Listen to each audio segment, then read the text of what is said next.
టీటీడీని మోసం చేయడానికి ఏ పద్ధతిలో ముగ్గురు కలిసి చేశారనే తప్ప కల్తీ నెయ్యి సప్లై చేశారు అనేది ఎక్కడా దీంట్లో రాలేదు. ఆ కల్తీ నెయ్యితో లడ్డూలు తయారు చేశారు అనేది కూడా ఎక్కడా రాలేదు. కానీ మరి వీళ్ళెందుకు అలా అంటున్నారో మనకు తెలియదంటే రాజకీయాల కోసం అంటున్నారు అనేది తెలుసు. కానీ మరి వాళ్ళు ప్రూవ్ చేయకుండా ఎలా మాట్లాడతారు? బిఆర్ నాయుడు అని ఆయన ఇప్పుడు చైర్మన్, ఆయన ఎలా కల్తీ జరిగిందని చెప్తాడు? దీంట్లో ఉందని ఎలా చెప్తాడు? ఇది అందరికీ పబ్లిక్ డాక్యుమెంట్ దొరుకుతుంది, ఇది జర్నలిస్టులకి. సో దాంట్లో సిబిఐ డాక్యుమెంట్ కోర్టు పెడతారు. ఈ మధ్య కోర్టు డాక్యుమెంట్లు అంతా ఆన్లైన్లలో కూడా పెట్టేస్తున్నారు. సో అలాంటప్పుడు ఊహాగానాలు ఎందుకు? ఆ డాక్యుమెంటే చూపించవచ్చు కదా. డాక్యుమెంట్లు ఏముందో అది కదా చెప్పాలి. సో ఆ డాక్యుమెంట్లో ఏముందంటే బోలేబాబా డైరీకి సంబంధించిన డైరెక్టర్స్ ఇద్దరిని అరెస్ట్ చేశారు. ఒకరు విపిన్ జైన్, ఒకరు పోమిల్ జైన్, ఇద్దరిని అరెస్ట్ చేశారు. అట్లాగే వైష్ణవి డైరీ సిఇఓ అపూర్వ విజయకాంత్ చావ్లా ఆయన్ని అరెస్ట్ చేశారు. అట్లాగే ఏఆర్ డైరీ ఎండి రాజశేఖరన్, ఈ నలుగురిని అరెస్ట్ చేశారు. ఈ నలుగురిని A1గా దీంట్లో ఇంకా ఎవరిని చేర్చలే. A2 నుంచి A5గా వీళ్ళ నలుగురిని చూపించారు. A2, A3, A4, A5. తర్వాత A8గా Vaishnavi CEO, Vaishnavi dairy CEO Sabil Shamimullah అనే ఆయన పేరు A8గా చేర్చారు. వీళ్ళు ఇప్పటివరకు చెప్తున్నది ఏంటంటే ఈ ఏఆర్ డైరీ అనేది టీటీడీలో సప్లైకి ఒప్పందం చేసుకుంది. అయితే ఏఆర్ డైరీకి కెపాసిటీ 945.6 మెగా టన్నుల కెపాసిటీ మాత్రమే ఉంది నెయ్యి సప్లైకి. కానీ అది ఏం చూపించిందంటే 3072 మెగా టన్నులు ఉన్నట్టుగా, మెగా కాదు మెట్రిక్ టన్నులు ఉన్నట్టుగా అది చూపించింది. సో అంటే మోసం చేసింది టీటీడీని ఏఆర్ డైరీ. ఈ ఏఆర్ డైరీ ఏం చేసింది? ఈ బోలేబాబా డైరీతో కుమ్మక్కైంది. బోలేబాబా డైరీ ఈ కాంట్రాక్ట్ తెచ్చుకోవడం కోసం ఏఆర్ డైరీకి 70 లక్షలు ఇచ్చింది. అడ్వాన్స్ కట్టడం కోసం కూడా ఒక 51 లక్షలు బోలేబాబా డైరీ నుంచి ఏఆర్ డైరీకి ట్రాన్స్ఫర్ అయినట్టుగా కూడా వాళ్ళు ప్రూవ్ చేయగలిగారు సిబిఐ వాళ్ళు. తర్వాత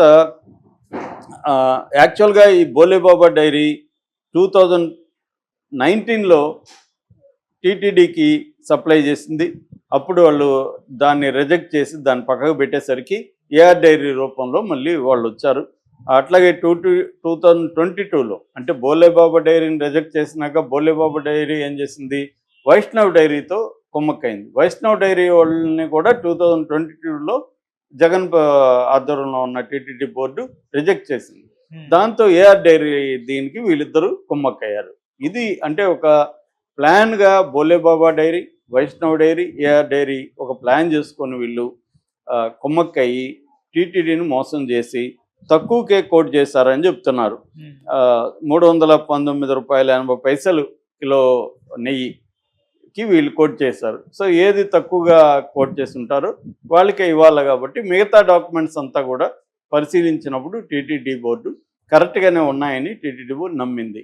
ఇక్కడ టీటీడీ అధికారులు ఎవరైతే దీన్ని ఓకే చేశారో, అంటే ఇప్పుడు ఎవరైనా తన సామర్థ్యం 3000 మెట్రిక్ టన్నులు అని చెప్పినప్పుడు నిజంగా అంత సామర్థ్యం ఆ ప్లాంట్కి ఉందా, ఆ డైరీకి ఉందా అనేది వీళ్ళు వెళ్ళి పరిశీలిస్తారు కదా టీటీడీ నుంచి. ఆ పరిశీలించినప్పుడు వాళ్ళెందుకు దీన్ని కనిపెట్టలేదు? 945.6 మెట్రిక్ టన్నుల కెపాసిటీ ఉంటే 3000 చూపించారంటే దాదాపు 2000 పైన ఎక్కువ చూపించినప్పుడు టీటీడీ అధికారులు కూడా కుమ్మక్క అయినట్టే కదా. కుమ్మక్క అవ్వకపోతే మరి ఆ మోసాన్ని వీళ్ళు ఎందుకు పసిగట్టలేకపోయారు? లేకపోతే వీళ్ళు అమాయకంగా వాళ్ళు చూపించింది నమ్మేసి వచ్చేసారా? ఇదంతా కూడా ఇప్పుడు సిబిఐ బయటికి తీయాలి.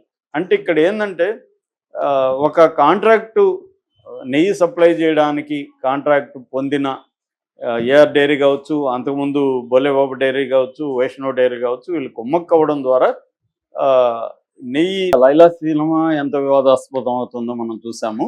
సో ఇప్పుడు ఎల్లుండి రిలీజ్ అవుతుంది 14th ఫిబ్రవరి 14th. సో దీని మీద ఆల్రెడీ రివ్యూలు బయటకు వచ్చాయి. అంటే సెన్సార్ నుంచి కానీ లేకపోతే ప్రత్యేక షోలు వేసినట్టు రివ్యూలు మన దృష్టికి వచ్చాయి. ఆ రివ్యూ ఏందనేది మనం చెప్పుకుందాం. అంటే అసలు లైలా సినిమాని చూడదగిన విధంగా ఉందా లేదా, టాక్ ఏంటి అనేది బయటకు వచ్చింది. ఒక పక్క ఏమో కాంట్రవర్సీ నడుస్తుంది. ఎందుకంటే పృథ్వీ 50 గొర్రెలు ఉన్నాయి ఒక సీన్లో, మేకలు అన్నాడు, మళ్ళీ గొర్రెలు కూడా అన్నాడు, 50 ఉన్నాయి. దాని తర్వాత లాస్ట్కి వచ్చేసరికి 11 ఉన్నాయన్నాడు. దాన్ని తను ఖండించాడు మళ్ళీ విశ్వక్సేన్. లేదు అతను చెప్పింది రాంగు, ఫస్ట్ ఎన్ని ఉన్నాయో చివరల్లో కూడా అన్నీ ఉన్నాయి, అతను అలాగా ఎందుకు చెప్పాడో మాకు తెలియదు, అవన్నీ సమర్థించుకున్నారు.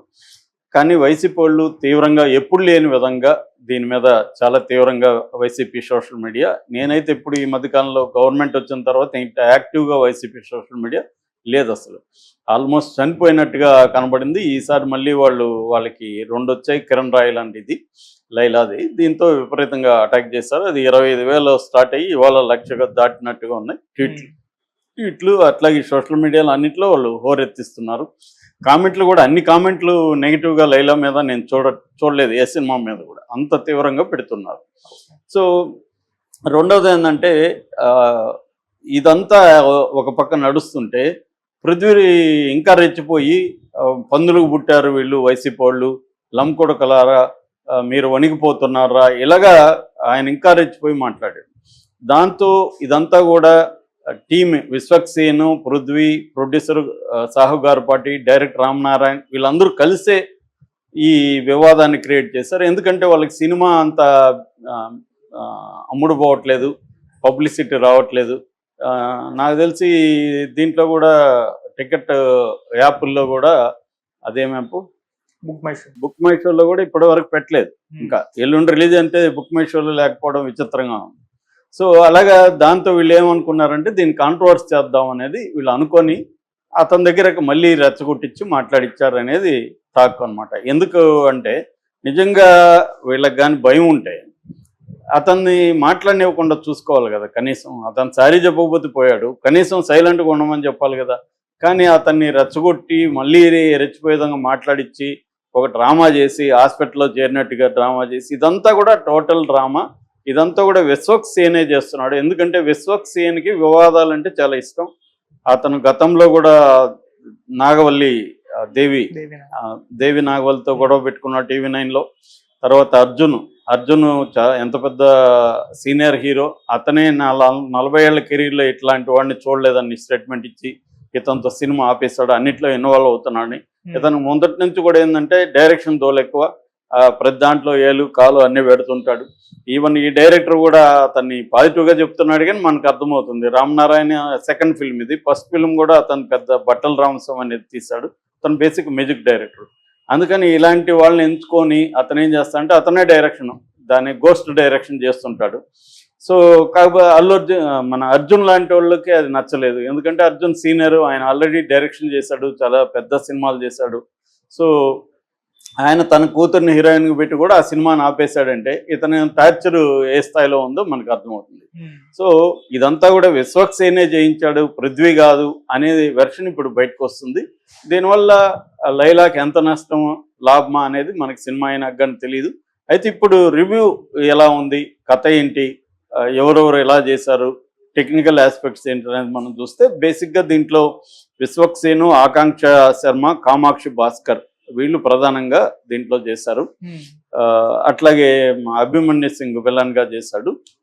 ఇంకొక తమిళ్ చేస్తున్న పృథ్వీరాజ్ పోలీస్ ఆఫీసర్